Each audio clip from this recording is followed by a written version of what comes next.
Bagaimana awal berdirinya Museum Subkos Garuda Sriwijaya di Kota Lubuk Linggau yang fenomenal? Berikut laporan khas dari Silampar TV untuk Anda.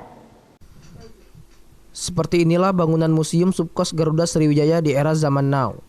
Museum yang berada di Kelurahan Pasar Pemiri, Kecamatan Lubuk Linggau Barat 2 ini, dari berbagai sumber berdiri pada tanggal 14 sampai 15 Januari 1988 silam.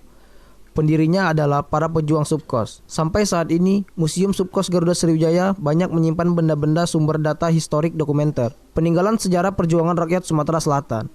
Dan terdapat juga sekitar 184 koleksi barang yang pernah dipakai oleh para pejuang pada saat dalam pertempuran untuk mempertahankan kemerdekaan Republik Indonesia. Sejarawan Museum Subkos Garuda Sriwijaya, Dr. Andes Haji Suwandi menerangkan, rumah tempat ini penuh sejarah untuk perjuangan kemerdekaan karena disinilah tempat Subkos bermarkas. Bahkan kota Lubuk Linggau juga terkenal secara skala nasional bahkan internasional sebagai salah satu kota perjuangan kemerdekaan.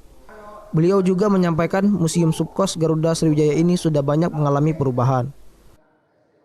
Rumah ini rumah bersejarah untuk perjuangan kemerdekaan karena disinilah tempatnya Subkos bermarkas.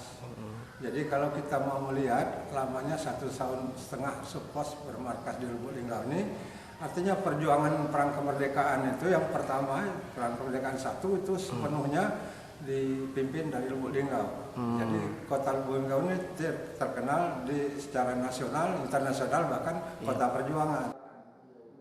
Irfan Erza, Silampar TV melaporkan.